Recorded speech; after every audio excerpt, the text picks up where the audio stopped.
वरदान हो तुझ्या आणि तुझ्या सुख शांती मिळे पाप वासना दूर पळे चरणी तुझ्या सुख शांती मिळे पाप वासना दूर पळे पाप वासना दूर पळे मी शरण तुला जय अंबे मा मी शरण तुला जय अंबे मा अंबे मा जगदंबे मा अंबे मा जगदंबे मा मी शरण तुला जय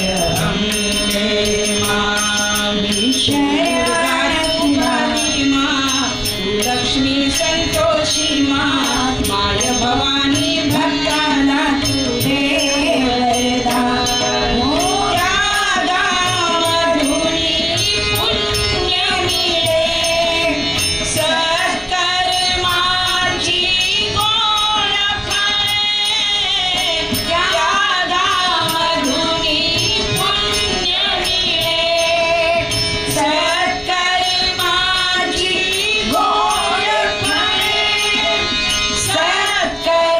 सत्कर्माची गोड फळे मी शरण तुला जय अंबे मा मी शरण तुला जय अंबे मा शक्ती देवी महान दूर करी आमचे अज्ञान माय भवानी भक्ताला तू दे वरदान अंबे मा जगदंबे मा अंबे मा जगदंबे मा शरण तुला जय अंबे मा मी शरण तुला जय अंबे मा मी शरण तुला जय अंबे मा जय अंबे मा जय अंबे आदिशक्ती जय भगवती अंबे आदिशक्ती जय भगवती अंबे बोला सगळ्या आदिशक्ती जय भगवती अंबे ज्योतिरूपिणी दिव्य परांबे ज्योतिरूपिणी दिव्य टाळी टाळी आदिशक्ती जय भगवती अंबे आदिशक्ती जय भगवती अंबे आदिशक्ती जय भगवती अंबे आदिशक्ती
सर्वचैतन्यरूपान्ताम् आद्यां विद्यां च धीमहि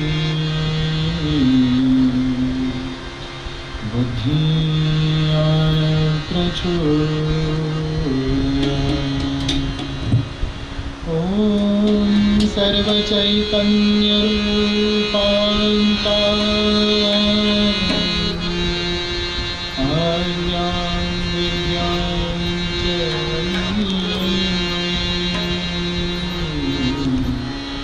बुद्धिया प्रचोदयात्। ॐ सर्वचैतन्यरूपान्ताम् आद्यां विद्यां च धीमहि बुद्धिया प्रचोदयात्। श्री भुवनेश्वरी माता की जय, श्री जगदंबा माता की जय। आपण स्कंद महापुराणाच्या देवी भागवत महात्म्याच्या अनुषंगाने आपण चिंतन करून आलो की सात्र भागवते देवी सरहस्या प्रतिष्ठिता।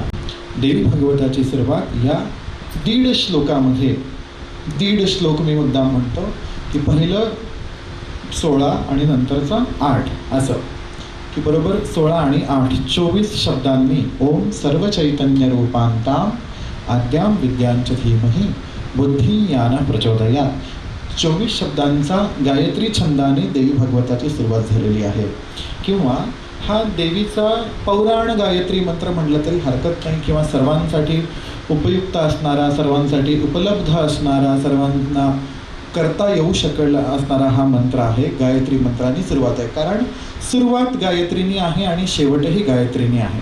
या दोनच्या मध्ये जे काही सगळं घडतं त्याला देवी भागवत महापुराण असं आपण म्हणतो। सात्र भागवते देवी सरहस्या प्रतिष्ठिता।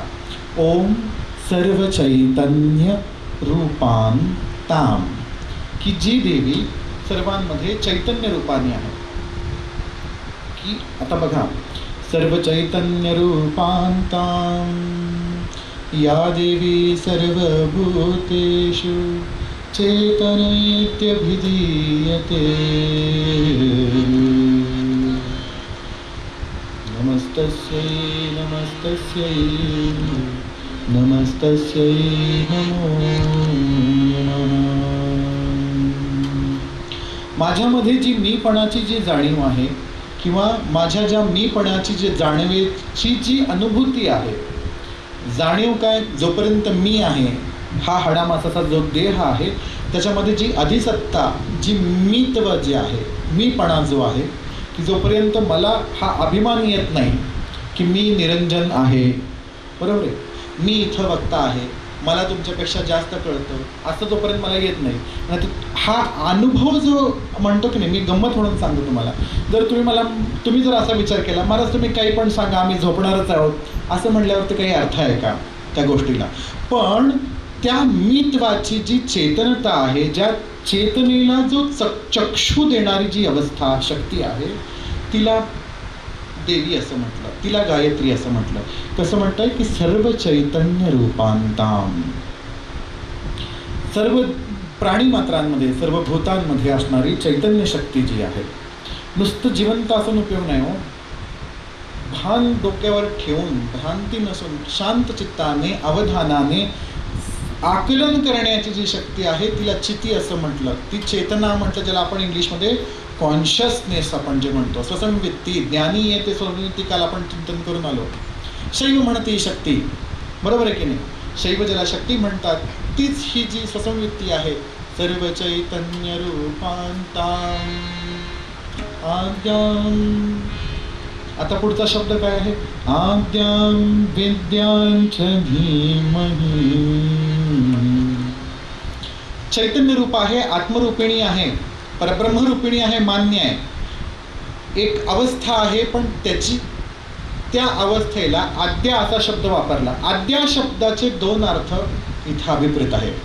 तुम्ही तंत्रग्रंथांचा आशय जर तुम्ही घेतला, भगवती आद्या जिला म्हणतात, की सकल विद्यांची अधिष्ठात्री, जिला पहिली महाविद्या म्हणतात, जिला दक्षिणकाली असं म्हणतात, जिला महाकाली असं म्हणतात, जी महामाया जी आहे, जी महामायेचं भगवतीचं पहिलं प्रकट स्वरूप जिला म्हणतात, की कल्पाच्या सुरुवातीला आरंभाला जी ब्रह्मदेवाच्या रक्षणासाठी निद्रा रूपातून प्रकट केलं झाली जी योगनिद्रा आहे, ती ही आद्या आहे, शक्ती आहे. ते आता एक मध्ये मालिका लागत होती बघा, काहीतरी ते काली म्हणून मालिका, तर आम्हाला काही टी व्ही वगैरे काही नाही आहे, पण त्याच्यात मी असा मधून ॲडव्हर्टाईज बघितलं होती की आरंभ ही अंत हे, अंत ही आरंभ, असं काही काही म्हणत होते बघा. ते की सृष्टीचा नाश करण्याची जी शक्ती आहे तिला आपण काली असं म्हणतो. ब्रह्मा सृजन करण्याची शक्ती, विष्णू पालन शक्ती, तर रुद्र जे आहे ते संहार शक्ती आहे. म्हणून रुद्राला काय म्हटलं, महाकाल म्हटलं. महाकाल काय करतो की सगळ्या सृष्टीचा लय तिरोधान करून आपल्यामध्ये समाविष्ट करतो. पण देवी कशी आहे, महाकालेति कलना त्वमाद्या कालिका परा. महाकालाला सुद्धा जी खाऊन टाकते, महाकालाचा सुद्धा जी नाश करते, अशी जी आहे ती कलना. तिथे शब्द काय वापरला, त्वम आद्या कालिका परा. देवी कालिकेचं हे ध्यान या आद्या शब्दातून होतं. आद्य म्हटलं की लक्षात घ्या, कुठेतरी अंत असतो. अंत, एखादी प्रक्रिया सुरू झाल्यानंतर चालू असणे आणि समाप्त होणे, पुन्हा चालू होणे, पुन्हा समाप्त होणे, ही प्रक्रिया पुन्हा पुन्हा चालू असते. त्या प्रक्रियेची चालू बंद, चालू बंद, पुन्हा चालू बंद, सुद्धा पुन्हा चालू बंद, असं कधीपासून चालू आहे हे कुणाला माहीत नाही. पण त्या सगळ्या क्रियाकलापांच्या आधी जी होते तिला काय म्हटलं, आद्या असं म्हटलं. आद्या जी सगळ्याच्या आद्य आहे, तिच्याशिवाय दुसरं कोणीच नाही. सगुण रूपानी, पुरुष रूपानी किंवा स्त्री रूपानी जे काही म्हणून आपण बघू, जे काही म्हणून आपल्याकडे आहे, त्या सगळ्याचीही आद्य जी आहे ती आद्यां विद्यांच धीमहि, आद्यां विद्यांच धीमहि. पुढं मग आद्यां विद्यांच धीमहि, दोन शब्द एकत्र करा. विद्या शब्दाचे अर्थ सांगताना दोन अर्थ आपल्याला सांगता येतात. आपण आद्य शब्दाचे अर्थ दोन बघून पाहून आलो. विद्या शब्दाचे अर्थ दोन, म्हणजे विद्या म्हणजे ज्ञान, आपण ज्याला ब्रह्मविद्या असं म्हणू, एक प्रकारची पद्धती आपण असं म्हणू, विद्या असं म्हणतात. पण विद्याचा देवी उपासनेमध्ये एक स्पेसिफिक अर्थ असा आहे की कुठल्याही स्त्री देवतेचा जो मंत्र असतो त्याला विद्या असं म्हणतात. म्हणून ह्यांची नावं कशी आहेत, असे 10 मंत्र आहेत म्हणून त्यांना दशमहाविद्या असं म्हणतात. दशमहाविद्या म्हणजे काय, काली तारा, श्रीकाली बगलामुखी च कमला, धूमावती वैष्णवी, मातंगी भुवनेश्वरी च कमला, श्रीवज्रवैरोचनी. तारा पूर्व महापदेन कथिता, या श्री स्वयं शंभुना, लीला रूपमयी च देशदशधा, बाला तु मां पातु सा. काय, श्रीकाली बगलामुखी च ललिता, धूम्रावती भैरवी. बरोबर आहे, काली, तारा, धूम्रावती, ललिता, बगलामुखी, छिन्नमस्ता, धूमावती. कोण आहेत या सगळ्या जणी? अहो हे देवी नंतर झाल्यावर तुम्ही आधी सांगा की ह्या 10 विद्या आहेत, ह्या 10 मंत्र आहेत. देवीचं स्वरूप ध्यान जे आहे ते नंतर आलं, पण मंत्र जो आहे देवीचा, ह्या 10 ही एक विशिष्ट प्रकारची उपासना पद्धती आहे.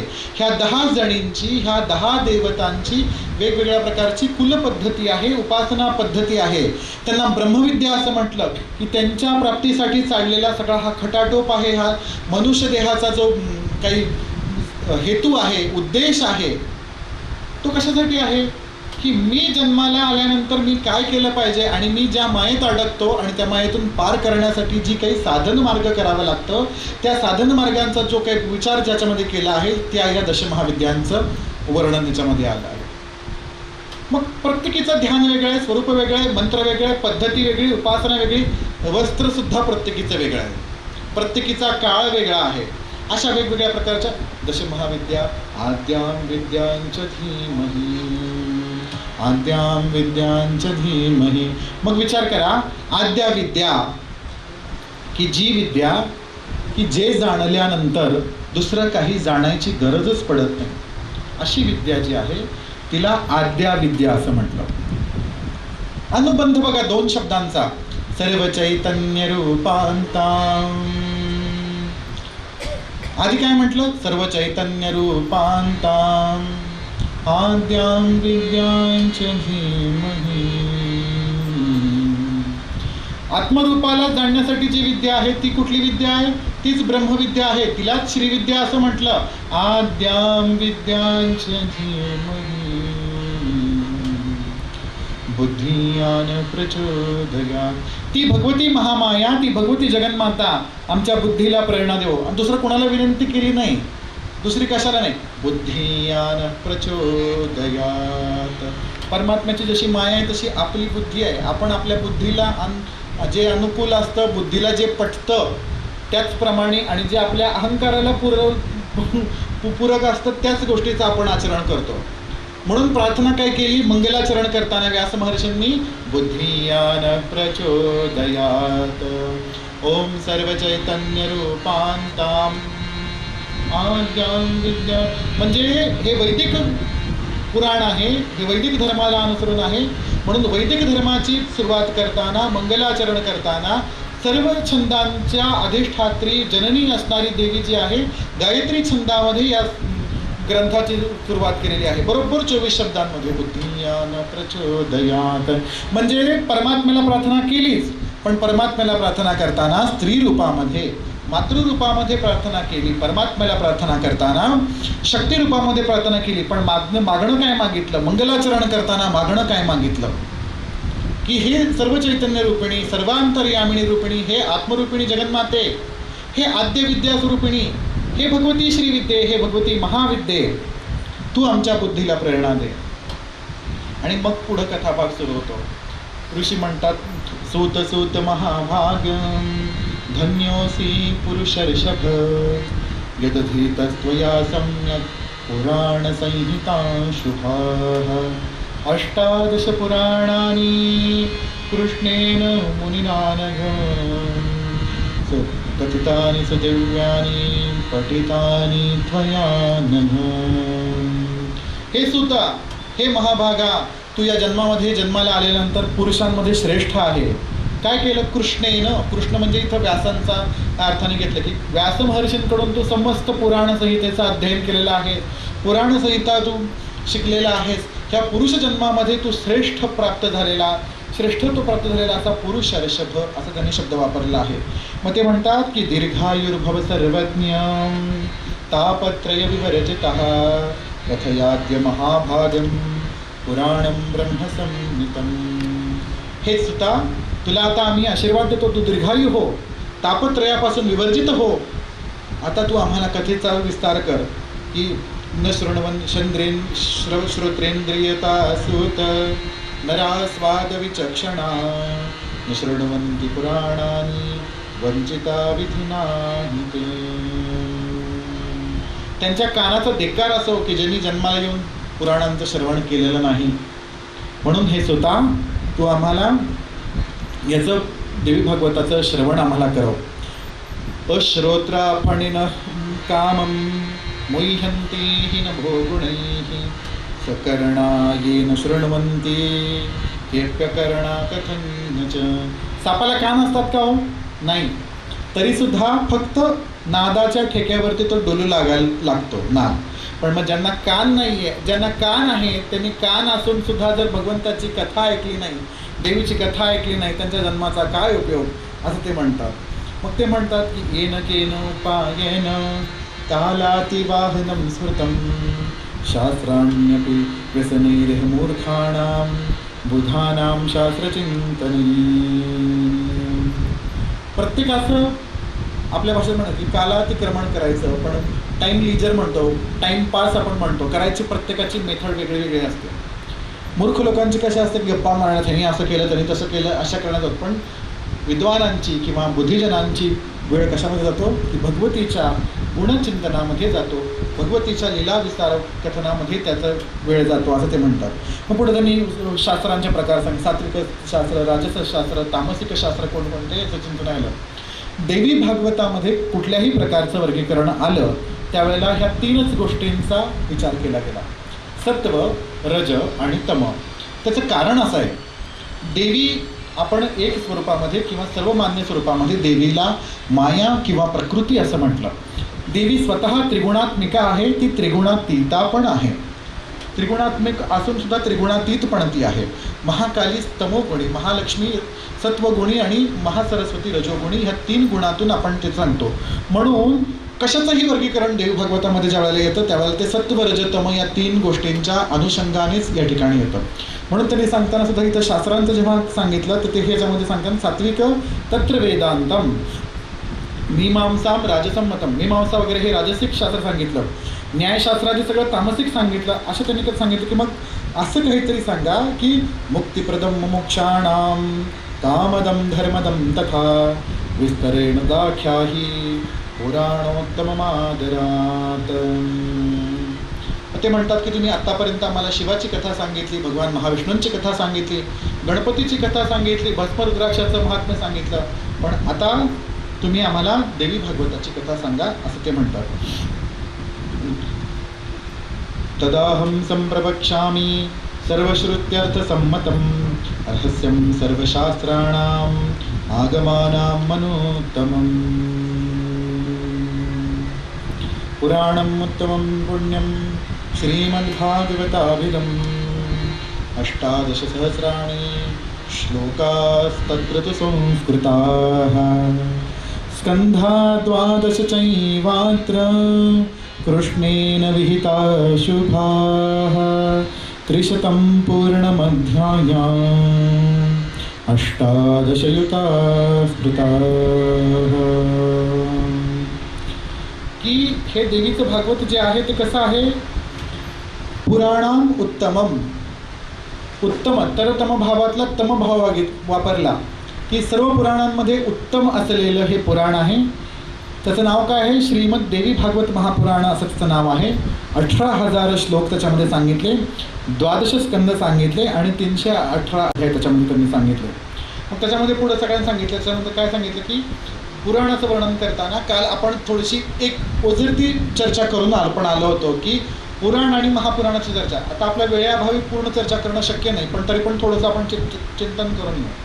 देवी भागवत पुराण आहे की महापुराण आहे याबद्दल सगळ्यांचेच मतभेद आहेत. आता कट्टरपंथी लोकांचे जे काही मतं असतील आपल्याला तशी कर्तव्य नाही, आपल्याला ना शाक्तांची घेणं देणं नाही, वैष्णवांची घेणं देणं. आपल्यासाठी काय असेल ते व्यास महर्षी म्हणतात ते मान्य. कसं आहे, मत्स्य महापुराण, कूर्म पुराण आणि स्कंद पुराणाच्या मताप्रमाणे देवी भागवत हे महापुराण आहे. पद्मपुराण, गरुड पुराण, वैष्णू पुराण याच्या मताप्रमाणे श्रीमद भागवत हे महापुराण आहे. पण तसं बघायला गेलं देवी भागवताच्या प्रत्येक अध्यायाच्या शेवटच्या याच्यामध्ये समाप्तीच्या वेळेला इथे श्रीमद देवी भागवते महापुराणे महापुराणे असं म्हटलंय. पुराणे म्हटलं नाही आहे, महापुराणच असं म्हटलंय. तर पुराणांची संख्या करताना आधी तुम्हाला मी सांगतो, 18 महापुराणं, 18 उपपुराण आणि 18 औपपुराण असे 36 पुराणांचं प्रणयन व्यास महर्षींनी केलेलं आहे. 18 पुराणांची संख्या नाव पण याच्यामध्ये येणार आणि 18 उपपुराणांची संख्या पण येणार. तत्पूर्वी भागवताच्या 12 स्कंधामध्ये महापुराण कशाला म्हटलंय याच्यामध्ये शुक महामुनी त्यांना सांगतात की सर्गस्याथ विसर्गश्च वृत्ती रक्षंतराणि च वंशो वंशानुचरितं संस्था हेतुरपाश्रयाः दशभिर्लक्षणैर्युक्ता पुराणं तद्विदो वधूः केचित् पंचविदं ब्रह्मन् महदल्पव्यवस्थया. शुक महामुनी परीक्षिताला सांगतात की महापुराणाची लक्षणं कशी आहेत, सर्ग, विसर्ग, वृत्ती, रक्षा, मन्वंतर, संस्था किंवा प्रलय जाता म्हणायचं, हेतू किंवा उती, म्हटले अपाश्रय, वंश आणि वंशानुचरित अशा 10 लक्षणांनी युक्त श्रीमद भागवत आहे. म्हणून त्याला काय म्हटलं, महापुराण म्हटलं. देवी भागवत सांगतानाच म्हणतात की सर्गश्च प्रतिसर्गश्च वंशो मन्वंतराणि च वंशानुचरितं चैव पुराणं पंचलक्षणं पुराणं पंचलक्षणं. देवी भागवतामध्ये सांगताना स्वतः सांगितलं की हे फक्त 5 लक्षणांनी युक्त आहे, म्हणून हे उपपुराण आहे. नाहीतर मत्स्य महापुराणात जी महाभागवताची लक्षणं सांगितली ती सगळी लक्षणं देवी भागवतालाच आहेत. पुराण महापुराणच आहेत, वादच नाही आहे त्याच्यात. पण गणना करताना महापुराणांमध्ये देवी भागवताची गणना केली जात नाही. श्रीमद भागवताची गणना केली जाते. देवी भागवताची गणना करताना उपपुराणांमध्ये गणना केली जाते. आणि त्याच्यामध्ये सांगताना असं म्हणतात की महापुराणाचं लॉजिक सांगताना, त्यांनी तर्क सांगताना नीलकंठाचार्यांनी असं सांगितलं की ज्या पुराणापासून उपपुराणांची निर्मिती होते त्याला महापुराण म्हणायचं. बघा, देवी भागवत पुराणापासून देवी पुराण आणि कालिका पुराणाची निर्मिती होते. 5व्या स्कंदापासून कालिका पुराण होतं, 6व्या स्कंदापासून देवी पुराण तयार होतं. ते कसं होतं तो आता चर्चेचा विषय आहे, तो स्वतंत्र विषय आहे. मुख्य देवता जी असते त्या देवतेला अनुलक्षून बाकी सगळ्या देवतांना जेव्हा तुम्ही थोडंसं खालचं स्थान, निम्न स्थान जेव्हा तुम्ही देता, तेव्हा त्या देवतेला मुख्य स्थान प्राप्त झाल्यानंतर त्या पुराणाला महापुराणत्व प्राप्त होतं. हे एक कारणात आणखीन सांगितलं. नीलकंठाचार्यांनी सांगताना सांगितलं की वृत्रासुराच्या वधाने देवीने वृत्रासुराचा वध केला, तेच भागवत पुराण आहे असं वर्णन इतर पुराणांमध्ये आल्यानंतर असं पुराण फक्त देवी भागवत पुराणात आहे. देवी भागवत पुराणातच की म्हणतात की वृत्रासुराचा नाश देवीच्या कृपेने इंद्राने जो केला, ती कथा फक्त 6व्या स्कंदात देवी भागवतात आहे, श्रीमद भागवतात नाही आहे. महापुराण कोणतं? देवी भागवतच महापुराण आहे. असा हा चर्चेचा विषय याच्यामध्ये पुढे येतो. देवी दुर्गा सप्तशतीच्या 11व्या अध्यायामध्ये श्लोक येतो बघा, सगळ्यांना माहिती आहे बघा तुम्ही तर. किरीटिनी महावज्रे सहस्रनयनोज्ज्वले वृत्रप्राणहरे चैन्द्री नारायणी नमोस्तुते. किरीटिनी महावज्रे, किरीट धारण केलेली, हातामध्ये महावज्र धारण केलेली, 1000 नेत्रांची असणारी कोण आहे? सहस्रनयनोज्ज्वले वृत्रप्राण हरेश्च ऐंद्री, इंद्ररूप धारण केलेली वृत्रासुर निहंत्री जी आहे, नारायणी नमोस्तुते. 11व्या अध्यायामध्ये वर्णन आलं. मग त्या वृत्रासुराच्या हननाची कथा आपण बघणार आहे. त्या वृत्रासुराचं हनन कशामध्ये येतं तर ते देवी भागवतामध्ये आलं. त्याच्यामुळं ह्याला श्रीमद देवी भागवत महापुराण असं म्हणतात. मग पुढे सांगताना की 18 सहस्रियातु संख्याच परिकीर्तितः. मग तर सांगितलं की सर्ग म्हणजे काय, प्रतिसर्ग म्हणजे काय, वंश म्हणजे काय, वंशानुचरितन म्हणजे काय, मन्वंतराणी म्हणजे काय सांगते. सर्ग शब्दाचा अर्थ मी सांगतो. सर्ग म्हणजे काय? प्रत्येक पुराणाची 10 लक्षणं असतील, 5 लक्षणं असतील. प्रत्येक पुराणामध्ये सर्ग विभाग येतो. सर्ग विभाग म्हणजे काय नीट लक्षात घ्या की त्या देवतेला अंतिम सत्ता मानून, परब्रह्म सत्ता मानून, मग मुद्गल पुराण असेल, गणेश पुराण असेल, भागवत पुराण असेल, शिवमहापुराण असेल, कुठलंही पुराण असेल, त्याच्यामध्ये कशी कथा येते की शिवपुराणात बघितलं की शिव ही ते खूप मोठा अग्निस्तंभ दिसला, त्यांना प्रकट झाला, ब्रह्मदेव वरती गेले, विष्णू खालती गेले, ते परमशिवतत्व तर झालं. भागवतामध्ये सांगताना सुद्धा विराट पुरुषाचं शरीर सांगितलं, मग ते हंसरूपी आलं, ज्ञान दिले, वगैरे वगैरे कथा सगळे येते. मुद्गल पुराणामध्ये पण तशीच कथा, गणपतीला अंतिम सत्ता मानलं. तसं सर्ग विभागामध्ये की सृष्टीचं आदी कारण कोण आहे, सृष्टी निर्माण करणारा देव कोण आहे, मग तो विष्णू आहे का देवी आहे का शिव आहे का सूर्य आहे का गणपती आहे, या सगळ्याचा विचार करताना त्या देवतेनी त्याचं कारणस्वरूप किंवा आद्य स्वरूप किंवा मूळ स्वरूप जेव्हा सांगितलं जातं, त्या सृष्टीच्या उत्पत्ती कारणाला सर्ग असं म्हटलं. मग इथं कोण आहे? महालक्ष्मी, महाकाली, महासरस्वती स्वरूपिणी, त्रिगुणात्मिका, जगदंबिका. आणि तिच्या त्या तिन्ही शक्तींच्या देह अंगीकार लक्षणालाच सर्ग असं म्हटलं. त्या सर्ग विभागानंतर जो प्रतिसर्ग आहे त्याच्या अनुलक्षून त्या तिघी जणींचा जो अवतार होतो नंतर, त्या तिघींच्या अवतारालाच प्रतिसर्ग असं म्हटलं. वंश, सूर्यवंशी आणि यदुवंशी राजांचे चरित्र, सर्व प्रकारच्या ब्राह्मणांच्या कुळाचे वंशावळी, गोत्रावळीचं जे वर्णन त्याच्यामध्ये त्याला अनुलक्षून येणारी देवी उपासनेची कथा, त्याला वंश असं म्हटलं. मन्वंतर ज्याला म्हणतात की 14 म्हणूनचं चरित्र, भगवतीच्या उपासनेच्या अनुबंधाने येणारं 14 म्हणूनचं जे चरित्र आहे त्याला मन्वंतर असं म्हटलं. आणि वंशानुचरितम, आणि नंतर ते जे यदुकुळ राजे जे आहेत, जे सूर्यकुली राजे जे आहेत, त्यांच्या ह्याच्यातून जे येणारं पुढे जे वंशानुचरित आहे त्याला वंशानुचरितम असं म्हटलेलं आहे. मग देवी भागवताची कथा एक एक सर्गाच्या अनुबंधाने, संबंधाने, लक्षणाने, आशयाने पुढं जाते. सुरुवातीला सगळी पार्श्वभूमी आहे. देवीचं महात्म्य आहे, देवीचा प्रभाव आहे, देवीच्या प्रभावाने कशी सृष्टी निर्माण झाली ह्याची कथा आहे. त्याला आपण सर्ग विभाग म्हणणार आहे. 2 दिवस त्याला लागतील आणखी. पण त्याच्यानंतर पुढं देवीचे अवतार कसे कसे होत गेले, महिषासुराला मारण्यासाठी कारण देवी, असं करत करत देवी भागवताची कथा पुढं पुढं जाते. मग शौनकादी मुनी म्हणतात की कानि तानि पुराणानि ब्रूहि सूत सविस्तरम प्रतिसंख्यानि सर्वज्ञ श्रोतुकामा वयं त्विह. आम्ही काय म्हणतो की किती ते पुराण संख्या किती आहे त्यांची मला तुम्ही संख्या सांगा आणि त्याचं काय त्याचे कसं नियोजन आपण करायचं ते सांगतात. मग सूत मुनी म्हणतात की सकल गुणगुणानामेकपात्रं पवित्रं अखिल भुवननामातुर्नाट्यवेद्यविच्चरित्रं निखिलमलगणानां नाशकृत्कामकन्दं प्रकटय भगवत्या नामयुक्तं पुराणम्. सकल गुणगणानां एकपात्रं पवित्रं. सकल गुणगणांचं जे एकमेव पात्र आहे, भाजन आहे, की सकल गुणांची पात्रता केवळ ज्या पुराणाच्या श्रवणाने प्राप्त होते. असं त्याच्यामध्ये काय होतं, अखिल भुवन मातुर नाट्य वद्य विचित्रम.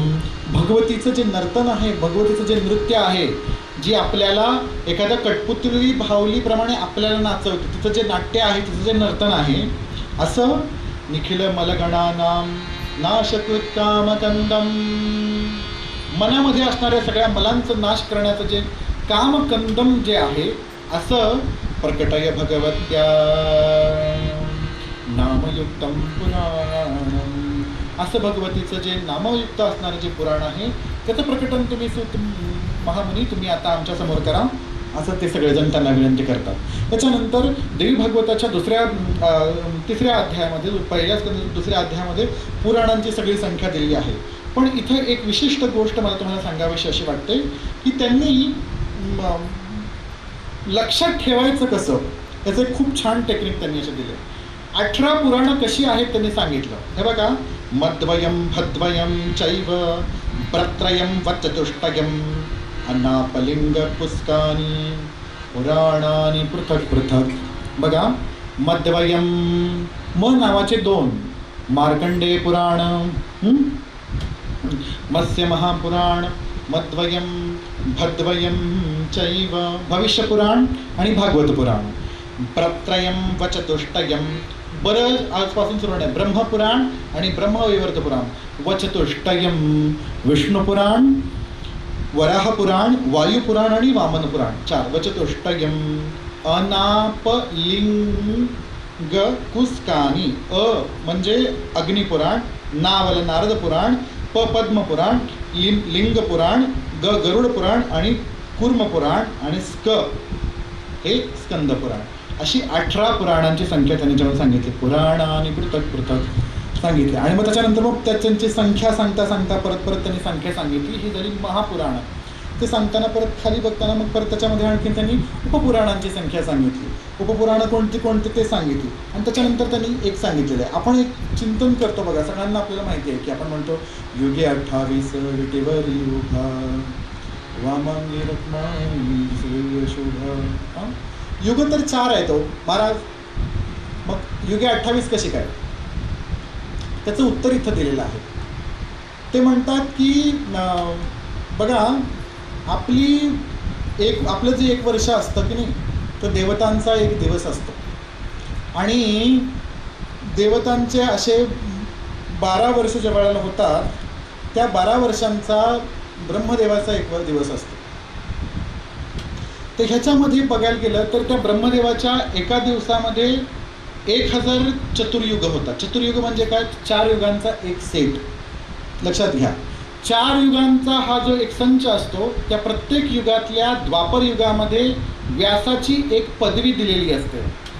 प्रत्येक युगामध्ये, प्रत्येक द्वापर युगामध्ये. आता हे 28वा द्वापर युग होऊन गेला, आता 28वा कलियुग चालू आहे.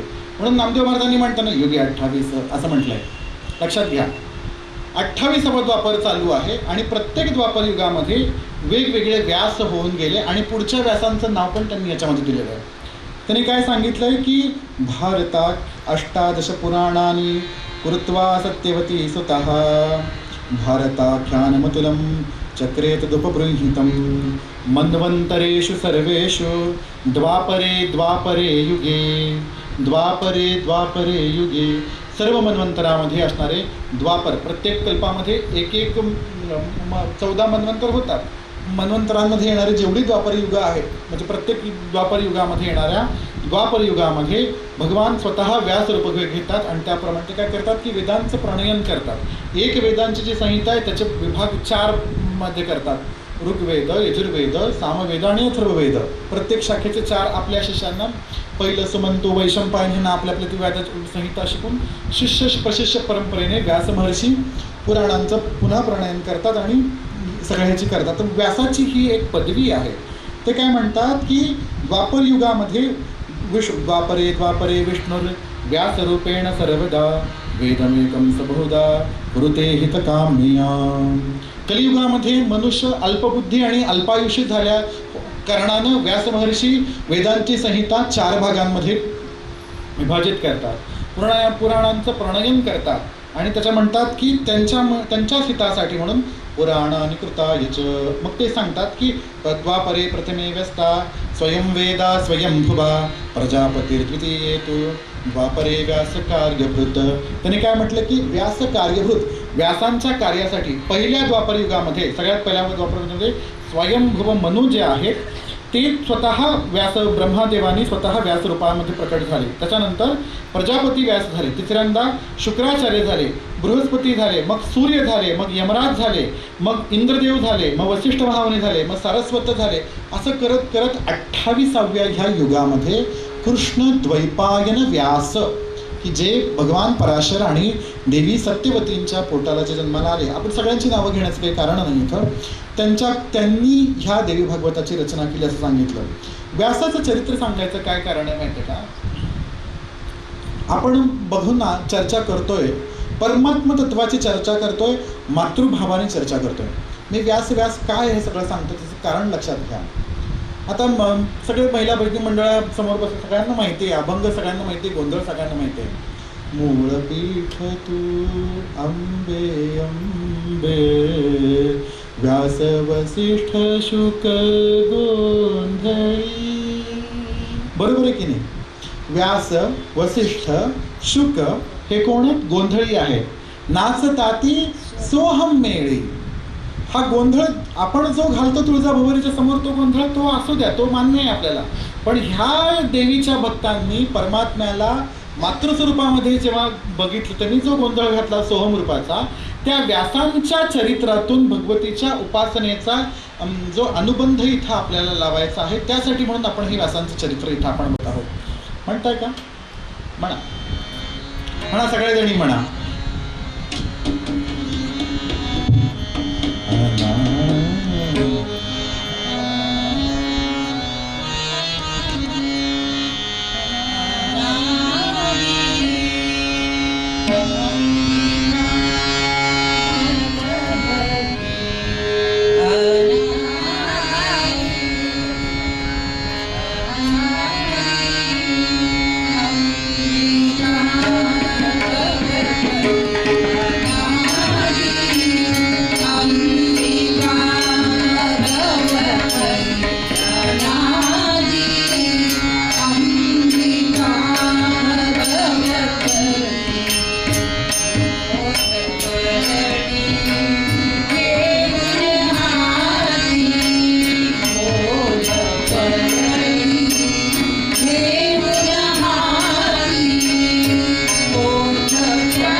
अनादी अंबिका भगवती पोत ज्ञानाचा पाजळती. बरोबर आहे की नाही? आपण काय म्हटलं की चैतन्य रूपांताम आद्याम विद्यांच धीमही. आद्याम विद्याम की जी अंबिका भगवती आहे ती काय करते? ज्ञानाचा पोत पाजळते, ज्ञानाचा पोत जाळते. आणि तिच्यासाठी म्हणून हे सोहम रूपाने हे व्यास वसिष्ठ आणि शुक हे जे गोंधळी आहेत त्यांचं चरित्र आपण या ठिकाणी भगवतीच्या उपासनेला अनुलक्षून आणि अनुषंगाने, भगवती उपासनेच्या अनुषंगाने आपण चरित्र बघत आहोत. ते म्हणतात की कृष्णद्वैपायन प्रोक्तम पुराणम च मया श्रुतम श्रीमद्भागवतम पुण्यम सर्व दुःख अघ नाशनम. सर्व प्रकारचं दुःखांचं आणि अघाचं नाशन करणारं हे देवी भागवत महापुराण आहे. मग ते काय आहे आणि कसं त्याची उत्पत्ती झाली, त्याची निर्मिती कशी झाली ही कथा मला तुम्ही सांगा. आणि ह्या प्रभावातून भगवंताचा हयग्रीव अवतार आणि मधुकैटभ नाशनासाठी भगवतीची जी कृपा कशी झाली आणि हयग्रीव देवी उपासनेचे सर्वात श्रेष्ठ आचार्य म्हणून हयग्रीवांची कशी नियुक्ती करण्यात आली आणि नियुक्ती झाली किंवा ह्याची कथा या ठिकाणी आपल्याला सांगितलेली आहे. या कथा सांगितलेली आहे. ऋषी म्हणतात की काय झालं एकदा की हे आपण काय करतो, व्यास आणि शुक ह्या दोन गोंधळांचं चरित्र आपल्याला बघायचं आहे. ह्यांनी कशा प्रकारे गोंधळ घातला तो गोंधळ आपल्याला बघायचा आहे. मग आता बघा की सुरुवात झाली की शुक जर अयोनी जे होते तर व्यासांची कोणती बायको होती अशी की जिच्यापासून त्यांना शुकाचार्य प्राप्त झाले. मग शुकांना तुम्ही अरणी संभव कसा म्हणता, शुकाचार्यानं तुम्ही अयोनिज कसं म्हणता, ही कथा आम्हाला थोडीशी आमच्या मनामध्ये शंका प्राप्त होते. आता ही कथा थोडीशी वेगळी आहे. श्रीमद भागवतामध्ये ही कथा वेगळ्या अर्थाने येते. ते 12 महिने आईच्या पोटामध्ये राहिले वगैरे वगैरे, तो भाग सगळा वेगळा आहे. इथं कथा ह्या कल्पामध्ये, कारण देवी भागवताची उत्पत्ती आपण सांगतो की देवी भागवताची उत्पत्ती सारस्वत कल्पामध्ये झालेली आहे. कल्पाचा भेद पुराणांना असतो हे लक्षात घ्या. सारस्वत कल्पामध्ये हे भगवतीचं हे महापुराणात आणि त्याच्यामध्ये घडलेली ही कथा ह्याच्यामध्ये येते आहे. सूत म्हणतात की पुरा सस्य सरस्वती तीरे व्यास सत्यवती सुतात आश्रम कलविंगोतु दृष्ट्वा विस्मय मागतः जातमात्रम शिशुम नीडे मुक्तमंडान मनोहरान ताम्रास शुभ्र सर्वांगम पिंछा कुरम विवर्जिताम. मायेचं वर्णन आहे की नाही, सगळी माया आहे. तर ते बघायचं. आता बघा लक्षात घ्या, नातच मायलेकराचं मायेत जोडलेलं असतं. ममत्व म्हणतो की नाही, ममता, माझेपणा, ममता अडकून ठेवण्याचं कारण आहे. लक्षात घ्या, ललिता सहस्रनामामध्ये देवीला काय म्हटलंय? निर्ममा ममता हंत्री. देवीला काय म्हटलंय? निर्ममा म्हटलंय. लक्षात घ्या किती व्यत्यास आहे, पण ते समजून घ्यायचं आपल्या देवी भागवतामध्ये. आणि ती ममता हंत्री कशी आहे, कुठली ममतेचं हनन करते? व्यासांनी काय केलं की सरस्वती नदीच्या तीरावरती व्यास महर्षी बसलेले होते. चिंतन चालू होतं. चिंतन चालू असताना व्यास महर्षींचं लक्ष असं समोर आकाशाकडे गेलं. आकाशाकडे गेल्यानंतर त्यांनी बघितलं की समोर एक घरटा आहे. त्या घरट्यामध्ये 2 पिल्लं आहेत आणि त्या 2 पिल्लांना त्याचे 2 कलविंकवतू असे 2 कलविंक म्हणजे 2 पक्षिणी सांगितल्या.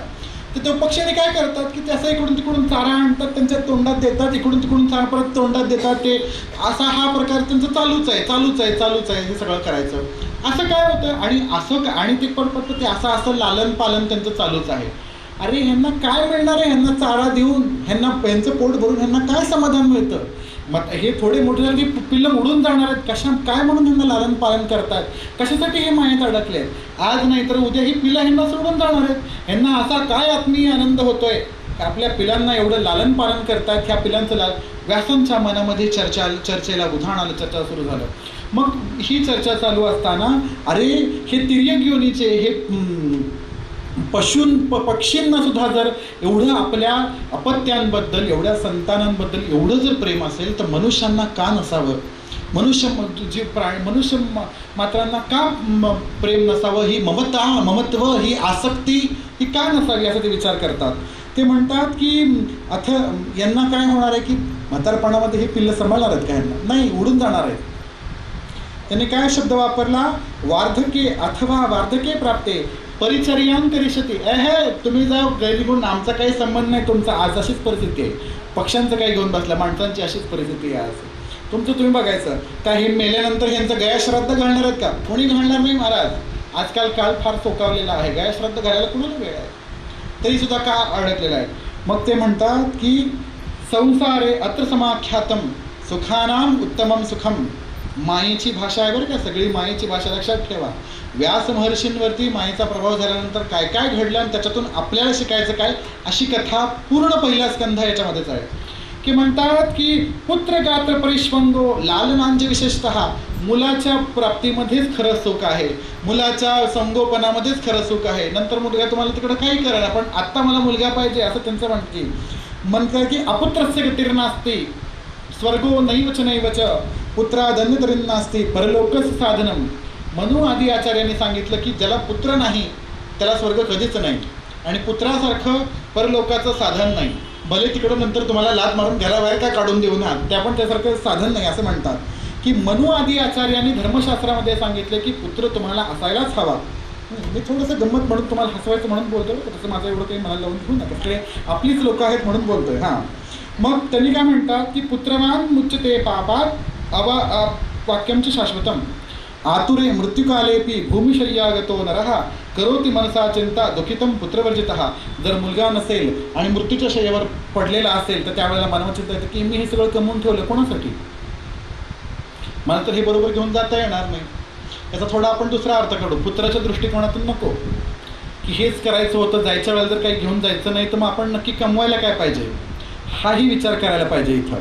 इथं सगळं उपरोधिक लक्षणातून आहे. आयरनी जे म्हणतो की नाही आपण, पॅराडॉक्स म्हणतो आपण त्याला, आयरनिकल बोलणं आहे सगळं हे. व्यासांचं जी काही वृत्ती सांगितली की मुलगा पाहिजे, मुलामध्ये अडकलं पाहिजे, ह्या सगळ्या गोष्टी पाहिजे का, नंतर ते तसं पुढं चिंतन होणार आहे. ते म्हणतात की हा विचार करून मग ते म्हणतात की नाही आता मला मुलगा तर पाहिजे, मी एवढं मी ग्रंथांचं प्रणयन केलं, मी हे केलं, नाही मला मुलगा पाहिजे, आता पण करायचं तर मी काय करू. व्यास महर्षींनी रचना करतात त्यावेळेला देवी भागवत लिहिलेलं नव्हतं. गणेश पुराण झाले, मुद्गल पुराण झाले, शिवमहापुराण झाले, भागवत लिहून झाले, महाभारत लिहून झाले. मी आता कोणत्या देवतेची उपासना करू, मला काय करायला पाहिजे, मला की जेणेकरून मला पुत्रप्राप्ती होईल, मला सगळं हे मुलाचं सुख मला कशातून प्राप्त होईल, अशासाठी मी काय करावं असं व्यास महर्षींना चिंता पडली मनामध्ये. ती सरस्वती नदी पण तिकडंच आहे, तो मेरू पर्वत पण तिकडंच आहे, त्याचं भौगोलिक दृष्टिकोन आपल्याला काढायचं काही कारण नाही आहे. व्यास महर्षी चिंता करत चालत मेरू पर्वतावरती गेल्यानंतर तिथं नारद महर्षींचं आगमन झालं. नारायण नारायण करत नारद महर्षी तिथं आल्याच्या नंतर व्यासांनी नारदांना प्रणाम केला, विचारलं काय कसं आहे, बरं आहे का, कुशल प्रश्न वगैरे विचारून झाल्यानंतर ते म्हणाले की काय करावं बरं, मी पराशर्य महाभाग यस्वं पृच्छसि माम. ते म्हणतात की तुम्ही सांगा मला की मी कोणत्या देवाची उपासना करू, विष्णू करू, ब्रह्मा करू, रुद्र करू, पावक म्हणजे अग्नीची उपासना करू, कशाची उपासना करू की जेणेकरून मला उत्तम पुत्र प्राप्त होईल, की जेणेकरून माझ्या मनाला शांती प्राप्त होईल असं ते म्हणतात. नारद महर्षी त्यांना म्हणतात की हे पराशर्यांच्या पुत्राचे हे व्यासा, की तू मला जे मिळालं, तू जे मला प्रश्न विचारला त्याचं उत्तर मी सांगतो, ऐक. हाच प्रश्न मी एकदा माझ्या पित्याला म्हणजे ब्रह्मदेवाला विचारला होता, की जो प्रश्न ब्रह्मदेवांनी भगवान परमात्म्याला विचारला होता की अहो म्हणे तुम्ही तर जगाचे कारण करते, तुम्ही आदी परमात्मा, आदी पुरुष, तुम्ही साक्षात नारायण, तुम्ही जगतद्रष्टा, जगन्नियंता, जगत रक्षण करते, जगन्नाश करते, सर्व देवाधिदेव, तुम्ही भगवान पंढरीनाथ, तुम्ही कोणाचं ध्यान करताय हो, तुम्हाला काय गरज आहे ध्यान करायची. ते म्हणतात की देवदेव जगन्नाथ भूत भव्य भूत प्रभो तपश्चरसे कस्मात्वं किं ध्यायचं जनार्दन. कोणाचं तप करताय, कोणाचं ध्यान करताय हे जनार्दना? काय गरज आहे तुम्हाला ध्यान करायची? जानाम्यहं जगन्नाथ त्वमादि सर्व कारणम. हे जगन्नाथा तुम्ही सगळ्याचा अधिकारण आहात, तुम्हाला काय गरज आहे ध्यान करायची? ते म्हणतात की सूर्यो भ्रमतीच्या आकाशे वायुर्भवती शुभाशे हा अग्निसपती पर्जन्य वर्षतीश तवाज्ञा. तुमच्यामुळं तर सूर्य तापतोय, तुमच्यामुळं पाऊस पडतोय, तुमच्यामुळं तर वायू वाहतोय, आणि तुम्ही कशाला तप करता? तुम्हाला काय गरज पडली तप करायची? मग त्याच्यातून सांगतात. मग ते सांगितल्यानंतर भगवान विष्णू म्हणतात, श्री भगवान वाच ते म्हणतात की जगत संजनने शक्ती त्वयि तिष्ठती राजसी सात्विकी मयुर्द्रेच तामसी परिकीर्तिता तस्या विरहितस्तत्वं न तत्कर कर्मणे प्रभु नाहं पालितुं शक्ती संहर्तुं नापि शक्यरः. अरे तू काय विचार करतो? माझी जी शक्ती आहे त्या शक्तीच्या आधारावरती मी जगाचं रक्षण करतोय. तुझी शक्ती त्या शक्तीच्या आधारावरती तू निर्मिती करतोय. शक्तीच्या आधारावरतीच रुद्र भगवान महादेव संहार करतायत. आणि जर ती नसेल आपल्यामध्ये तर काही अर्थच राहत नाही आपल्यामध्ये. तिचंच ध्यान करायला पाहिजे आपल्याला. ती आदिशक्ती आहे. तिच्यामध्ये तदधीना वयम सर्वे वर्ताम सतमिभो प्रत्यक्षेच परोक्षेच दृष्टांतम शृणु सुव्रत. प्रत्यक्ष आणि परोक्ष, अप्रत्यक्ष म्हटला नाही, परोक्ष शब्द वापरला, लक्षात घ्या. प्रत्यक्ष आणि परोक्षरित्या आपण शक्तीच्याच आधारे सगळं जग चालवतो असं ते म्हणतात. तो मी सांगतो की मी शेषावरती जे पडून राहतो, योगनिद्रेचा अधीन जो मी राहतो, ते काही माझ्या इच्छेने नाही राहत बाबा. शेषे पर्यंके परतंत्रो न संशय. शेषावरती मी जे पडून राहतो तो काही माझ्या इच्छेने राहत नाही, की ते केवळ भगवती योगमायेच्या योगनिद्रेच्या आधाराने पडून राहतो. तू विसरलास काय की मी 5000 वर्षांबरोबर बदुकेटबाबरोबर जे युद्ध केलं होतं त्या युद्धामध्ये तूच बघितलं, तू मला उठवलंस, पण मी उठलो का? नाही. ज्या वेळेला तू योगनिद्रेची प्रार्थना केली, उपासना केली, त्यावेळेला तिच्या कृपेनेच मी उठलो आणि नंतर मधुकैटभाचं युद्ध झालं. हे विसरला का तू? मग पुढं सांगता आणि तिच्याच कृपामुळे मला घोड्याचं मुख लावावं लागलं माझ्या मुखाला, आणि तिच्या कृपेनेच मी हयग्रीव झालो.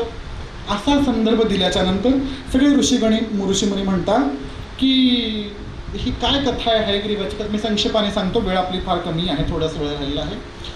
हयग्रीवाची काय कथा आहे ही जरा तुम्ही आम्हाला सांगा. हयग्रीव अवतार कशामुळे झाला वगैरे वगैरे सांगा.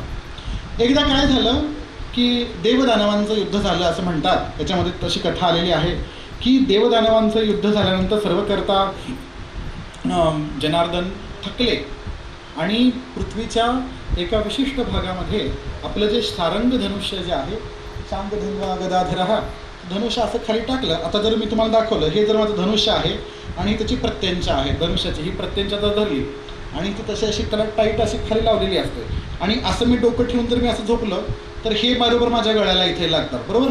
असं मी झोपलो इथं आणि असे मी झोपलेला असताना सगळे देवगण वगैरे आले आणि बघितलं, उठवायचा प्रयत्न केला. देवा जागे व्हा, देवा उठा.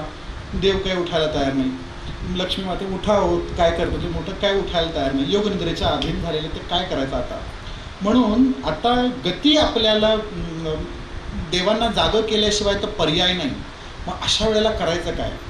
मग जी वाळवी असते की नाही, वाळवीला ब्रह्मदेवाने प्रार्थना केली, तू जा आणि ती जी प्रत्यंच आहे की नाही, जी अशी लावलेली जी प्रत्यंच आहे की नाही, ती वाळवी खालचं लाकूडच तू खाऊन टाक. ती म्हणाली, इथं आता श्लोक दिलाय त्याच्यामध्ये त्यांनी की निद्रा भंग कथाच्छेदो दंपत्यो प्रीतिभेदनम शिशुमातृविभेदश्च ब्रह्महत्या समम स्मृतम. त्यांनी सांगितलं, अहो म्हणे तुम्ही जगतकर्ते ब्रह्मदेव आहात, तुम्हाला काही कळतं की नाही म्हणे. तुम्ही म्हणे की झोपलेल्या माणसाला झोपेतनं उठवणं, बघा मी लक्ष चांगल्या अर्थाने घ्या तुम्ही, कथेमध्ये विघ्न आणणं, नवरा बायकोच्या जोडीमध्ये वितुष्ट आणणं आणि आईच्या आणि बाळाची ताटातूट करणं हे ब्रह्महत्येच्या समान पातक मानलं गेलेलं आहे. काय सांगितलंय? निद्राभंग कथाच्छेदो दंपत्यो प्रीतिभेदनम शिशुमातृविभेदश्च ब्रह्महत्या समम श्रुतम. की झोपलेल्या माणसाला जर झोपेतनं उठवायचं तुम्ही प्रयत्न करता ते ब्रह्महत्येचं पातक त्याला लागतं. असं कोण म्हणते? वाळवी म्हणते ब्रह्मदेवाला आणि महादेवाला, अहो तुम्ही माझ्या हातून ब्रह्महत्येचं पातक घडवताय, मग मला काय मिळणार? तुम्ही जर माझ्याकडनं जर ब्रह्महत्येचं पातक जर दिलं तर मला काय प्राप्त होणार? तर देवाने त्याला वर दिला की यज्ञभागामध्ये सगळ्या देवतांचा जो हविर्भाग असतो त्याच्यातनं जे काही यज्ञवेदीवरती यज्ञकुंडावरती जे काही साईडला पडेल, बाजूला पडेल, तो सगळा भाग तुझा. जे कोणी कृमी कीटक येऊन खातील ते सगळं तुझं. ती म्हणाली ठीक आहे, हरकत नाही, आता काहीतरी करू. मग ते जी प्रत्यंचा अशी लावलेली असते आणि खालून अशी टाईट असते बघा, इथून ते असं गळ्याला लावलं. ती वाळवी काय करते? देवाचं धनुष्य येते एवढं मोठं, त्याला खाण्यासाठी गोष्ट आहे का? आणि तर त्याची ओढ कसली असणार आहे त्या धनुष्याची ओढ. ते वाळवीने ते धनुष्याची ती वाळवी खाल्ली तर ते टांग करून ते गळ्याला लागावं असं झालं. पण शेवटी शारंग धनुष्य आहे, भगवंताचं धनुष्य येते. ती वाळवीने ते खाल्लं, दोरीचं ताण तुटला आणि देवाचं मुखच जाऊन पडलं लवणसागरामध्ये. अरे आता काय करायचं? आता सगळ्यांना टेन्शन आलं, सगळीकडे हाहाकार उडाला. आता जर देवच नाही, भगवान महाविष्णूच नाही, तर आता आपण करायचं काय? आणि हे कशामुळे ही परिस्थिती आपल्यावरती ओलावली? सगळीकडे ज्वाला प्रकट होऊ लागल्या, वादळं सुटली, विजा कडकडायला लागल्या, अवेळी पाऊस सुरू झाला, क्षणात ऊन उन्हाळा, क्षणात पावसाळा, हाहाकार सगळीकडे माजायला लागला. आता काय करायचं? आता काय करायचं? आता काय करायचं? आणि हे कशामुळं झालं? असं करता करता सगळेजण देव म्हणतात की आपण आता काय करायचं की दैवमेवं परममन्यम धिक्पौरुषमनर्थकम विष्णोरपि शिरश्छिन्नम सुराणाम चैव पश्यताम. देवांच्या समोरच हे दैव योग गती कशी आहे बघा, की देवांच्या समोरच विष्णूचं शिरच्छेद झाला, शिर नाहीसं झालं. आता काय करायचं? म्हणून सगळ्यांनी काय केलं? स्तुवंतु परमां देवीं ब्रह्मविद्यां सनातनीं गूढांगीं च महामायां सर्वकार्यार्थ साधिनीं. कशी सांगितली? की परमदेवी, स्तुवंत परमान देवी, परमदेवी सांगितलं की जी देवी परम आहे, जिच्याशिवाय कुणी श्रेष्ठ नाही, अशा परमादेवी ब्रह्मविद्यां सनातनीं. आपण ब्रह्मविद्येचं चिंतन करू की जे प्राप्त केल्यानंतर पुन्हा काही प्राप्त करायची गरज पडत नाही, अशी ब्रह्मविद्या आहे. सनातनीं, जी अनंत आहे, सनातन आहे, नित्य नूतन आहे, पुन्हा पुन्हा जी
करताम्बिका तव शरणं तुरीयरूपिणि तव शरणं करताम्बिका गौर्यसाक्षिणि भवानी तव शरणं अनादिबोधा तव शरणं अनादिविद्या तव शरणं शक्ति आत्मरूपिणी आदिपराम्बा तव शरणं शक्ति आत्मरूपिणी आदिपराम्बा तव शरणं आदिपराम्बा तव शरणं. अगदी अशीच प्रार्थना सर्व देवगणांनी देवीची केली. या ठिकाणी देवांनी विनंती केली की चारही वेदांना मूर्त स्वरूपामध्ये येऊन चारही वेदांना त्यांनी विनंती केली की तुम्ही देवीची स्तुती करा. नमो देवी महामाये विश्वोत्पत्ती करे शिवे निर्गुणे सर्वभूतेशी सर्वमात शंकर कामदेव वगैरे वगैरे पुढचा सगळा अध्याय भरून ती स्तुती आहे. वेदांची स्तुती ऐकल्यानंतर भगवती निर्गुण पराशक्ती परांबा प्रकट झाली. तिचं कुठलंही स्वरूप नव्हतं. तिला न ती स्त्री होती, ना पुरुष होती, ना नपुंसक होती, कुठलं स्वरूप नाही. फक्त एक वीज चमकावी असं तिचं एक स्वरूप होतं. त्या वाणी त्यांनी आकाशवाणी केली की पूर्व काळामध्ये लक्ष्मीच्या शापामुळे भगवंताचं हे जे मुख आहे त्या मुखाचा विच्छेद झालेला आहे की देवानी कुत्सितपणे देवी लक्ष्मीकडे बघितल्यानंतर हास्य केल्यामुळं लक्ष्मीने तमोगुणाच्या अधीन होऊन देवाला शाप दिला की एक दिवशी तुझं नक्की हे शिरच्छेद होईल आणि तू पण त्या ज्याप्रमाणे तू हास्य केलंस त्या तू अश्वयोनीला तू प्राप्त होशील असं देवीनी भगवंताला शाप दिला होता. तर दुसरं कारण पण देवी सांगते की पूर्वीच्या काळामध्ये हयग्रीव नावाच्या एका असुरानी हयग्रीव हय म्हणजे घोडाचं मुख असणाऱ्या एका असुरानी माझी तपश्चर्या केली होती. कशी तपश्चर्या केली होती? देवीचा जो रीम बीज जो आहे, माया बीज जो आहे, त्या माया बीजाने त्यांनी उपासना केली होती आणि देवीला प्रसन्न करून त्यांनी काय वर मागितला होता की माझा नाश केवळ ज्याचं मुख हयाचं आहे, जो हयग्रीव आहे त्याच्याकडूनच माझा नाश होऊ दे म्हणून त्यांनी असं वर मागितला होता देवीला. मग परांबिकेने सांगितलं की हे त्वष्टा, हे विश्वकर्मा, तुम्ही सगळ्यांनी मिळून भगवान विष्णूंच्या शरीराला एका घोड्याचं मुख आणून बसवा आणि ते जेणेकरून भगवंताच्या हातून त्या असुराचा नाश होईल आणि त्याच्या ताब्यात असणारी सगळी वेदसंहिता जी आहे ती आपल्याला पुन्हा प्राप्त होईल असं देवीने सांगितलं.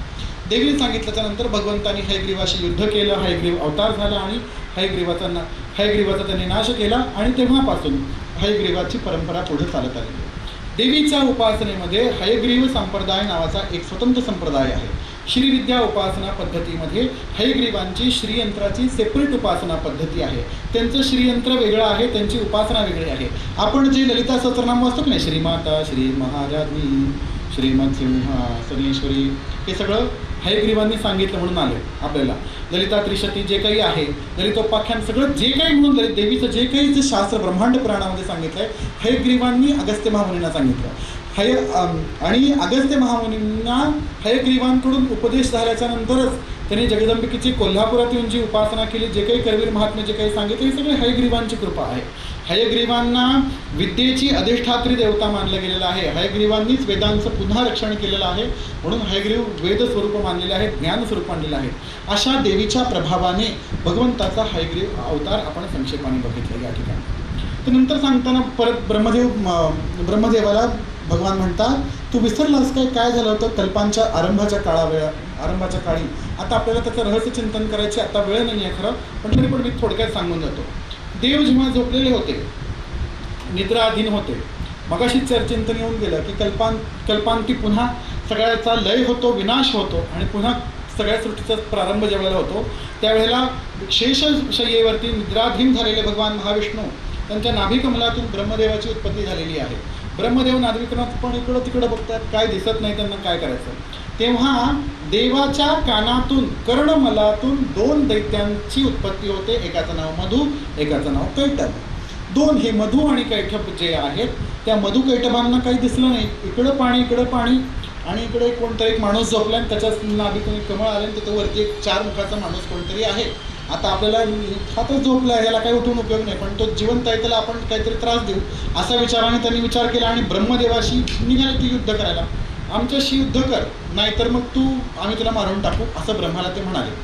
मधु आणि कैटभ, नीट विचार करा, हे कोण मधु कैटभ आहेत बरं? खरं तर ब्रह्मदेवाशी अशी युद्ध करायच्या युद्ध करायची ही भाषा करतात आणि देवाच्या कर्ण मनातून निर्माण झाले म्हणजे तेवढी नक्की ताकद असेल की नाही त्यांच्यामध्ये. भगवंताच्या कर्ण मलातून, मल जो आहे कर्ण मलातून निर्माण झाले नक्कीच, म्हणजे देवाचेच झाले ना, ते देवाचंच एक रूप झालं की नाही. ते हे मधू आणि कैटभ दुसरे तिसरे कोणी नसून हे जे चापलुसी करणारे लोक असतात की नाही आपल्यावरती, मधू अतिशय गोड बोलतात, अतिशय म्हणजे तुमच्यासारखं श्रेष्ठ कोणीच नाही आणि बरोबर आपलं काम काढून घेतात. त्यांना म्हणायचं मधू आणि कैटभ. ज्ञानेश्वर कर्ण विवरातून कर्णकुहरातून आपल्या मनापर्यंत प्रवेश करून आपल्या वाणीवरती आपल्या बुद्धीवरती नियंत्रण करू पाहणारी जी कोणी व्यक्ती आहे, कार्यसाधू संधीसाधू जी व्यक्ती आहे तेच हे मधु कैटभ आहे, दुसरं काही नाही.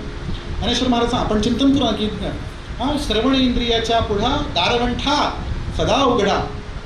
हे एखादी वाईट गोष्ट जर चालू असेल तर डोळे बंद करायची सोय, पापण्या मिटतात, पण कान कसे बंद करणार तुम्ही, तुम्हाला ऐकावंच लागतं. बऱ्याच ठिकाणी बघा दिसत नसलं तरी सुद्धा कानात शब्दांमध्ये एवढी ताकद असते महाराज, शब्दांमध्ये एवढी ताकद असते की ती भल्यांना कार्यप्रवृत्त करू शकते. म्हणून सांगतात हे मधु कैटभ जे आहेत कोणी काय की आपण म्हणतो की एखादी गोष्ट, एखादे गुण, एखादी शक्ती आपल्यामध्ये नसताना सुद्धा त्याची अवाजवी केलेली कल्पना करून आपली जी स्तुती केली जाते आणि त्या स्तुतीद्वारे आपल्या बुद्धीवरती नियंत्रण करायची जी शक्ती निर्माण केली जाते, ती भावना निर्माण केली जाते, त्यालाच मधु असं म्हटलं. आणि त्याच्यातून निर्माण होणारा जो अहंकार आहे, जी पुष्टी जी आहे त्यालाच कैटभ म्हणतो की तीच आपल्या बुद्धिरूपी ब्रह्मदेवाशी ती युद्ध करू पाहते. नीट लक्षात घ्या, कथा देवीची कथा नुसती गोष्ट स्वरूपातून नाही, बुद्धिरूपी ब्रह्मदेव ज्ञानाचं प्रतीक आहे, लक्षात घ्या. आणि त्यावेळेला मग काय करायचं, जागा कोणाला करायचं. मग ब्रह्मदेव पुढे म्हणतात की देवा उठा, अहो काय करता, बघा हे दोघंजण मला खायला आलेत, मारायला आलेत, अहो जागे व्हा. मग ती पुढे त्यांना काही कळायला मार्ग नाही. उठ माधवा उठ, गोविंदा उठ. काय गोविंद कशाचा उठतोय, त्याला काय नाही, योगनिद्रा. योगनिद्रेमध्ये आहे. प्रभाव कसा आहे बघा. मी काय सांगून आलो, दशमस्कंधामध्ये भागवताच्या दशमस्कंधामध्ये जर तुम्ही बघून आलात, भगवंताच्या जन्मापासून ते अगदी एकादश स्कंधापर्यंत म्हणजे सांगतात की योगमाया प्रभावेण, योगमाया प्रभावेण, योगमाया प्रभावेण, सगळीकडे योगमायेचा आश्रय घ्यायची काय गरज पडली, योगनिद्रेचा आश्रय घ्यायची गरज का पडली. दोघं एकच आहे, तो मान्य आहे मला, पण मग आमचे दृष्टिकोन असा आहे ना, असं ह्या दृष्टिकोनातून बघा. तुम्ही असं बघता, आम्ही असं बघतो. तुम्हाला देव दिसतो, आम्हाला देवी दिसतो, तुम्हाला बाप दिसतो, आम्हाला आई दिसतो, एवढाच फक्त फरक आहे. योगमायेची प्रार्थना त्यांनी केली. अरे दीननाथ हरे विष्णू वामनोत्तिष्ठ माधव, भक्त ऋषिकेश सर्ववास्ते गतपते अंतर्यामी निमित्त वासुदेव जगतपते दृष्टारी नाश एकाग्र चित्तचक्र गदाधर, हे गदाधरा, हे जगन्नाथना, हे गोविंदा उठा. इथपर्यंत शब्द आतमध्ये जायला तुम्हाला ते पाहिजे ना, म्हणतो नाही. चितिरूपेण या कृष्णम एतद व्यापिस्ता जगत. मगाशीचा विषय पुन्हा एकदा सांगतो. कोम्यामध्ये पडलेला माणूस मेलेला असता का हो, नाही. तर जाऊन तुम्ही काय बोलत त्याच्या कानापर्यंत जात आहे का, नाही. अगदी तशी परिस्थिती असते. जोपर्यंत मला मीपणाची जाणीव होत नाही, ती शक्ती ज्याला चिती शक्ती म्हणतो, चितिरूपेण या कृष्णम एतद व्याप्यम सगळ्यांमध्ये मी कोणीतरी आहे, मी कोणाची तरी आई आहे, मी कोणाचा तरी बाप आहे, मी कोणाचा तरी भाऊ आहे, मावशी आहे, ही जी जाणी आहे, ज्ञानी आहे ती सुसंगती, ती जोपर्यंत नाही आहे त्यालाच देवी म्हटलं, तिचीच प्रार्थना करायला पाहिजे. योगनिद्रा हरे विष्णू. त्या योगनिद्रेच्या अधीन झालं, स्वतःचं भानच नाही. शब्द किती कशी स्तुती करतात, देव जागेच होत नाही, काय करायचं.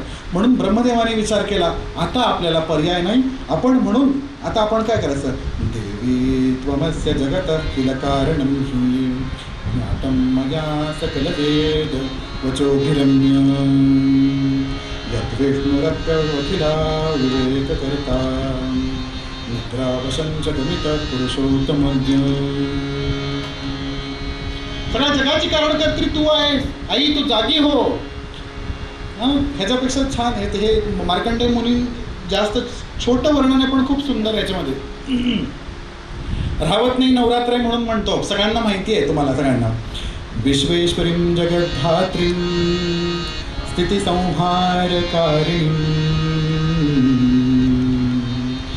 निद्रां भगवतीं विष्णो अतुलां तेजस प्रभु. तू स्वाहा आहे, तू स्वधा आहे. तूच वशटकार आहे, तू स्वरात्मिका आहे की नाही? तू सगळे सर्वतरूपिणी आहे. काल रात्री महारात्री मोहरात्रीश्च दारुणा त्वयैतद्धार्यते विश्वम. तू विश्वाचं धारण करतो. त्वयैतत्सृज्यते जगत्. तू जगाचं सृजन करते. त्वयैतत्पाल्यते देवी त्वमस्तंते च सर्वदा. बाई ग, तूच जगाची कारण करती आहे, तू सृष्टी करती आहे. उठव देवाला, उठव. मधुकैटभाता माझं काही खरं नाही. उठव, जागी हो आई, जागी हो. ब्रह्मदेव म्हणतात. सगळ्यात पहिले गोंधळी तेच आहेत, देवीला जागे करणारे ब्रह्मदेव. उठव त्यांना. ते काय केल्या होईना, तुझ्याशिवाय कोणाचा त्राण नाही मला देवी.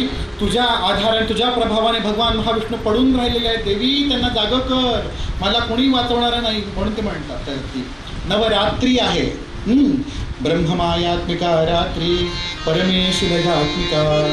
की ज्या रात्रीमध्ये ब्रह्माची रत्न, ज्याच्यामध्ये सगळ्या सृष्टीचा लय होतो, सगळ्या सृष्टीचा लय होतो, त्या रात्रीची ही स्तुती आहे. म्हणून नवरात्री आहे, दिवस नाही.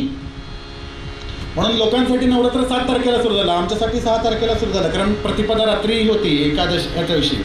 देवीची उपासना दिवसा करत नाही, नीट लक्षात घ्या महाराज. शक्ती उपासनेमध्ये हे फार महत्त्वाचं तत्व आहे. देवी उपासनेसाठी चंद्र बघतात कुठल्या तिथीला आहे, सूर्य कुठल्या तिथीला आहे बघत नाहीत, हे नीट लक्षात घ्या. त्यामुळे कोजागिरी पौर्णिमा बहुतेक वेळा 2 दिवसाची असते. त्याचं कारण हे आहे, प्रतिपदेला चंद्र रात्री 6 तारखेला होता, त्यामुळे ती अनुष्ठानाची ती दिवस आहे. घटस्थापना सगळं तुमचा निर्णय, तर तुम्ही कसंही करा, पण आम्हाला काय रात्र महत्त्वाची आहे. काल रात्रीर महारात्रीर मोहरात्रीश्च दारुणा. की ज्या रात्रीमध्ये सगळ्यांचा लय होतो. आणि आपली रात्र जी आहे, रोज आपण लय करतो की नाही, सगळ्या क्रियाकलापांचा लय करून आपणही आपल्या स्वरूपाला प्राप्त होतो. की एक क्षण असा असतो की मी कोणीतरी आहे याची जाणीव सोडून मी त्या परमतत्वाला गेलेला असून पुन्हा जेव्हा स्वप्न सुरू होतो, पुन्हा त्या स्वप्नाच्या अवस्थेला पुन्हा प्राप्त झालेला असतो. शाक्त संप्रदायामध्ये, शक्ती उपासनेमध्ये कालरात्रीचा एक दिवस असतो, महारात्रीचा एक दिवस असतो, मोहरात्रीचा दिवस आता होऊन गेला, तो एक दिवस असतो, दारुण रात्रीचा एक दिवस असतो, तो होऊन गेला, विष्णू रात्री, वीर रात्री, अशा वेगवेगळ्या रात्रींचं वर्णन शक्ती उपासनेमध्ये सांगितलेलं आहे. की त्या रात्री, की ज्याला महानिशा काल म्हणतात. आपल्याला महाशिवरात्र माहिती आहे महाराज, आणि देवीची उपासना आपण दिवसा करतो, तर उपासना तर रात्री करायची असते. असं करता करता करता ब्रह्मदेवानी देवीची पुन्हा सांगतात की नाता परकिं वितर्कशतै प्रमाणं प्राप्तं मया गतिं गतेन त्वञ्चात्र सर्वजगतां जननीति सत्यं निद्रालुतां वितरतां हरिणात्र दुष्टां. तुझी सत्ता सगळीकडे आहे बाई ग. तुझ्या सत्तेमुळं हे भगवान महाविष्णू निश्चित होऊन पडले, आणि तुझ्या दिलेल्या वरामुळं हे मधुकैटभ उन्मत्त झालेले आहेत. मधुकैटभांना देवीचा वर प्राप्त आहे, याचा अर्थ काय आहे? काहीतरी कृपा आहे, काहीतरी त्यांच्यामध्ये क्रिया आहे, म्हणून तो येऊन तुमचं स्तुती करतोय ना समोरचा माणूस. एखादं विशिष्ट गुण असल्याशिवाय कोणी येऊन उगाच तुमच्याकडून काही गोष्ट स्वतः काढून घेतोय की नाही. सांगायचं तात्पर्य काय, हा साधकांसाठी असलेला ग्रंथ आहे. साधन काळामध्ये कुणीही तुम्हाला साधन करताना काय सुंदर प्रवचन केलं तुम्ही, काय मस्त बोललात महाराज, असं म्हणून तुम्ही स्वतः जास्त फुगायचं नाही. याचा एवढंच मी माझं सांगितलं, तुमचं मला काही माहीत नाही. जास्त तुम्ही फुगायचं नाही, म्हणून ही कथा आहे मधुकैटभाची. कर्णद्वारा की श्रवण इंद्रियाच्या पुढा नारदवरची मी पण सांगताना पण सांगितलं नाही, हे चरित्र ऐकू नका, ते चरित्र ऐकू नका. त्याचं कारण तसं नाही आहे. त्याचं कारण असं आहे की तुमच्यामध्ये कारणातून त्या मधु आणि कैटभाच्या वेगवेगळ्या ज्या लक्षणं सांगितलेली आहेत सगळी, की सामदामदंडभेद आपण म्हणतो, त्याची जी सामनीती जी सांगितलेली आहे, त्या सामनीतीतून तुमच्या कर्णामधून शब्दांच्या द्वारे तुमच्या मनावरती, तुमच्या वागण्यावरती एखाद्याने प्रभाव टाकणं, प्रभाव पाडणं हे होऊ नये, म्हणून ही कथा एन्कोडिंग स्वरूपामध्ये सांगितलेली आहे. की मधुकैटभ अतिशय गोड बोलून तुम्हाला बरोबर तुमचा करता काढणारी जी प्रभाव असते. साधन काळामध्ये म्हणतो बरं का, मी तुमच्या पर्सनल लाईफचं म्हणत नाही, साधनेमध्ये. वा काय सुंदर, काय मस्त आपण म्हणता महाराज, तुम्ही काय मस्त कर सांगतात. ह्याच्यात महाराजांनी फुगायचं नाही, म्हणून ही कथा आहे. अहो तुमच्यासारखं कोणीच नाही हो असं. ह्याच्यामुळं जो गची बाधा जी होते, त्या बाधेतून मुळं आपलं जे मन आहे, आपली जी वृत्ती एक अलंबनात्मक न राहता द्विअलंबनात्मक होते. मी म्हणजे लय मोठा महाराज झालो आहे, आता मला कोणाकडे असं होतं. ह्याच्यामुळं जे माझं भगवतीच्या चरणाचं विस्मरण होतं ते होऊ नये, म्हणून ही कथा आहे. लक्षात घ्या, मधुकैटभ आपल्या वैयक्तिक आयुष्यात आहे, सांसारिक जीवनात आहे, परमार्थात सगळ्यात जास्त आहेत महाराज. त्याच्यामुळं आपण सावध व्हावं. देवी भगवती महामाया तुम्हाला सावध करते, देवीची कृपा. आणि जर असं झालं आणि मधुकैटभ जर तुम्हाला येऊन छळू लागले तर पटकन सुरू करायचं. विश्वेश्वरीं जगद्धात्रीं स्थितिसंहारकारिणीं निद्रां भगवतीं विष्णो रतुलां तेजसं प्रभुः. ब्रह्मोवाच त्वं स्वाहा त्वं स्वधा त्वं हि वषट्कार स्वरात्मिका स्वधा त्वमक्षरे नित्ये त्रिधा मात्रात्मिका स्थिता अर्धमात्रा स्थिता नित्यं यानुच्चार्य विशेषतः त्वमेव संध्या सावित्री त्वं देवी जननी परा. काय आई ग, मला रक्षण कर, मी कोण नाही. कारण लक्षात घ्या, महामायेचं चरित्र आहे. मी कालही सांगून आलो की तुझी कृपा आमच्यावर होऊ नये, कृपा होऊ नये म्हणून आम्ही तुझी उपासना करतो. मायेची कृपा होऊ नये म्हणून महामाया प्रयच्छती, म्हणून महामायेची ही केलेली असते की बाई आम्हाला ह्याच्यातून वाचव, वाईटातून तर वाचवच हो. ती आपल्याला लगेच लक्षात. दुःख ह्या गोष्टीचं आहे महाराज की लोकांना मी एखादे अपशब्द बोलले, वाईट शब्द बोलले की लगेच रिॲक्शन येते. ते लक्षात येतं की ह्याच्याबद्दल वाईट वृत्ती आहे. पण एखादं जर तुमची स्तुती करत असेल, एखादं जर तुम्हाला विनाकारण काही कारण झाडावर जर चढवत असेल हरभऱ्याच्या, तर ते आपल्या लक्षात येत नाही महाराज. आपण तिथं भुरळ पडतो. इथं ह्याच्यासाठी म्हणून महामायेचं हे पहिलं तत्व आहे. कर्ण इंद्रियांद्वारे आपल्या मनावरती प्रभाव टाकणारं एक आलंबनात्मक जे आपलं मन आहे, वृत्ती आहे, ते द्विआलंबनात्मक होऊन आपण साधनेतून पदच्युत होऊ शकतो. म्हणून ही देवीची स्थिती आहे. आणि पुढं कथा भाग असा होतो, देवीच्या भगवंताच्या भाऊतून नेत्रातून सगळीकडून देवी जेव्हा विभक्त होते तेव्हा देव खडबडून जागे होतात. देव जेव्हा जागे झाले तेव्हा बघतात हे मधु आणि कैटभ आहे. आणि मग हे म्हणतात उत्तिष्ठ वामनोष्ठ माधव रक्ष जगन्नाथ. अहो देवा आमचं रक्षण करा. हा मग काय करतं, मग ती बुद्धी म्हणते मनाला, अरे उठ चल भांड यांच्याशी युद्ध कर. या मनाला म्हणते, बुद्धी म्हणते मनाला. मन करतं, युद्ध सुरू करतं. 5000 वर्ष युद्ध केलं महाराज. 5000 वर्ष लोक गोड बोलतायत मी फुकते, गोड बोलतायत मी फुकतोय. मन काही मानायला तयार नाही. मन, विष्णू हे मन आहे. लक्षात घ्या महाराज, नीट कथेचा अभिप्राय लक्षात घ्या. 5000 वर्ष प्रयत्न करून सुद्धा हारांचं मन सुद्धा शरण गेलं. भगवती नाही माझ्याच्याने म्हणून ते थकले, आम्ही पण थकलो, आता काय करायचं तिथं. मग त्यांनी देवाने पण प्रार्थना केली, आई साहेब संपलं आता, आमची कॅपॅसिटी संपली. म्हणून सगळं सोडून भगवंताने देवीची प्रार्थना केली. देवीला म्हणाले की बाई तू काहीतरी कर. मग देवी सांगते. हे दोन आहेत मधु आणि कैटभ जे आहे की नाही, या दोघांच्या निवारणासाठी म्हणून त्यांना काय करायचं, ते जर आपल्याला मोहात टाकतात की नाही, आपणच त्यांना मोहात टाकायचं. मग कसं टाकायचं, मोहात टाकायचं सगळ्यात महत्त्वाचं साधन एक आहे, कांचन आणि कामिनी. ह्या दोन गोष्टी आहेत, कांचन आणि कामिनी. एक तर पैसा. हे बघा महाराज, कोणी उगाच तुमची गोड बोलत नाही, काहीतरी सार्थ काढायचं म्हणून ते नाही. कांचन आणि कामिनी दोन गोष्टी आहेत. असं काहीतरी त्याला, आता कामिनी सोडून द्या, आता तो विषय इथं बोलण्याचा नाही आहे. पण पैशासाठी नक्की डेफिनेटली गोड बोलतं की नाही, भले माणसं, अरे हा हा हा हा काय बोलायचं काम नाही. नंतर नीट बोलत नाही, तो भाग सोडून द्या, नंतरचा भाग आहे तो. पण मग अशा वेळेला काय करायचं, देवी म्हणते मी त्यांच्यासमोर प्रकट होते, अतिशय सुंदर मी रूप घेते, मोहिनी रूप मी घेते. म्हणजे ती महात्रिपुर सुंदरी तिच्यासमोर काय. आणि ते हे लक्षात ठेवा, स्तुती मधुकैटभ कायम त्यांना मीपणाची जाणीव असते. त्यांच्यामध्ये मी असतो म्हणून ते दुसऱ्या मीचा अहंकार पुरवत असतात. त्यांच्या अहंकाराला ठेच लागू नये म्हणून आपण काहीतरी प्रयत्न केला पाहिजे. म्हणून महामाया म्हणते मी अतिशय सुंदर स्त्रीचं रूप घेऊन समोर येते आणि त्यांच्यासमोर तू त्यांना वर दे त्यांना. मग त्यांना बघ काय म्हणे, मग त्यांच्याकडून तू इच्छा मरणाची वर मागून घे त्यांना. कथा नीट ऐका. युद्धात त्यांचा विश्राम झाला, 5000 वर्ष विश्राम झाल्यानंतर युद्ध पुन्हा सुरुवात होणार. तेवढ्यात देवी अशी एकदम अगदी नाचू, अतिशय कमनीय, वर्णन फार सुंदर आहे महाराज. देवीचं वर्णन अतिशय सुंदर. ती आली इथं उभं राहिली. आता देवीच्या समोर हे दोघं जण असुरच शेवटी, मला निर्माण झालेले अहंकार हे देव, त्याच्यासमोर ते सत्वगुणाचं दुःख काय नाही. त्याचा देव अक्षय उभारले, मी तुमच्या युद्धाने प्रसन्न झालो. विष्णू म्हणतात मी तुमच्या युद्धाने प्रसन्न झालो, वर मागा. नाही, तू कोण आम्हाला वर देणार रे, तू आम्हाला वर माग. बघा माया, एका बाईच्या समोर माझ्या एका ह्याला करायचं. मोहिनी विद्या कशी असते बघा, माया कशी असते बघा, मोहात कशी टाकते. ब्रह्मयसी परब्रह्म महिषी. काल शंकराचार्यांनी व आपण चिंतन करून आल्याप्रमाणे महामाया विश्वम ब्रह्मयसी परब्रह्म महिषी. मोहात टाकल्यानंतर त्यांनी बरोबर त्यांना मोहात टाकलं आणि त्यांच्या समोर मी विचारलं ना, तू विष्णू तू कोण लागून गेला आम्हाला वर देणार, तू वर माग तुला काय पाहिजे.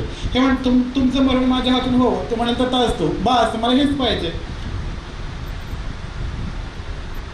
देवीच्या प्रभावाने आपण म्हणतो श्रीकृष्ण विष्णू मधुकैटभारी भक्तानुकंपी भगवन् मुरारी त्रायास्वमं केशवलोकनाथा गोविंद दामोदर माधवेति.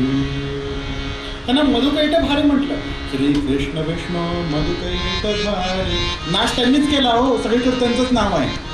पण तसंच स्तवन आपण म्हणतो या मायां मधुकैटभं प्रमथनी या महिषोन्मूलिनी या धूम्रेक्षणचण्डमुण्डमतनी या रक्तबीजासिनी शक्तिशुम्भनिशुम्भदर्पदलिनी या सिद्धलक्ष्मी परा सा चंडी नवकोटिमूर्तिसहिता मां पातु विश्वेश्वरी.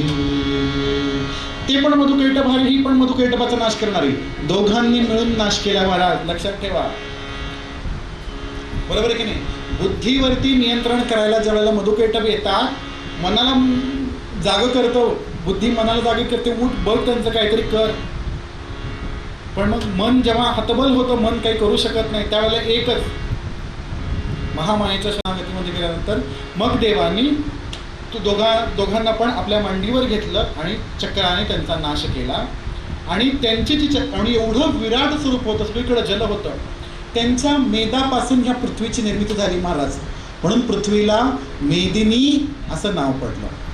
म्हणून आपण म्हणतो माती खाऊ नये.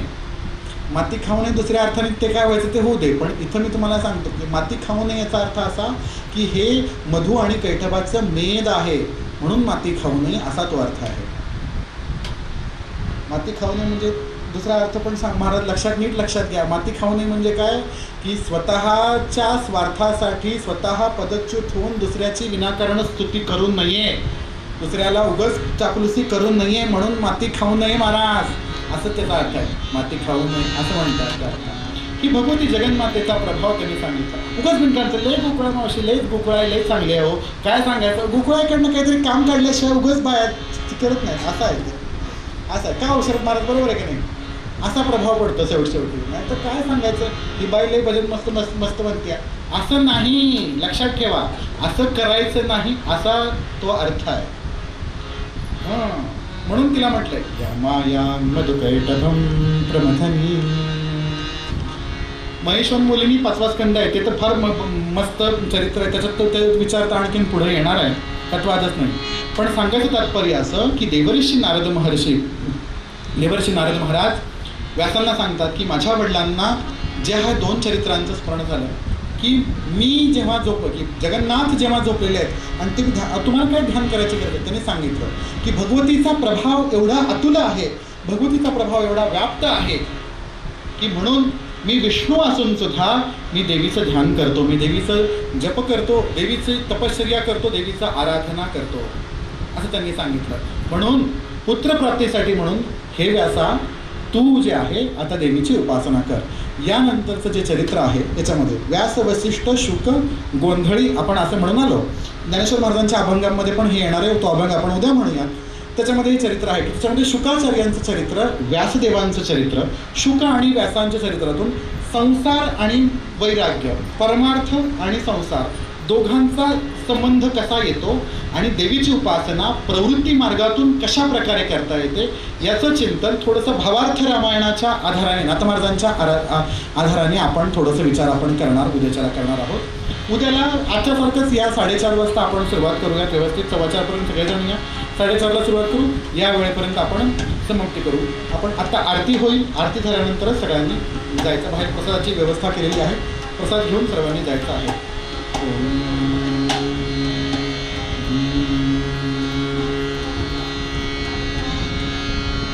जय जगदम्बे श्री अम्बे रेणुके कल्पतरुम्बे जय जय जगदम्बे श्री अम्बे रेणुके कल्पतरुम्बे जय जय जगदम्बे अनुपम स्वरूपाची तुझी अंजन सेवा सृष्टि तुझ समर्थ दुसरे करणे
शिवाय तनोहरि सर्वमङ्गलमाङ्गल्ये शिवे सर्वार्थसाधिके शरण्ये त्र्यम्बके गौरी नारायणी नमोऽस्ते जयन्ती मङ्गलाकाली भद्रकाली कपालिनी दुर्गा क्षमा शिवा धात्री स्वाहा स्वधा नमोऽस्ते सर्वस्वरूपे सर्वेशे सर्वशक्ति समन्विते भयभ्रष्टाहि नो देवी दुर्गे देवी नमोऽस्ते उदयोस्तु उदयोस्तु श्री महाकाली महालक्ष्मी महासरस्वती राजराजेश्वरी आई साहेब ओम माता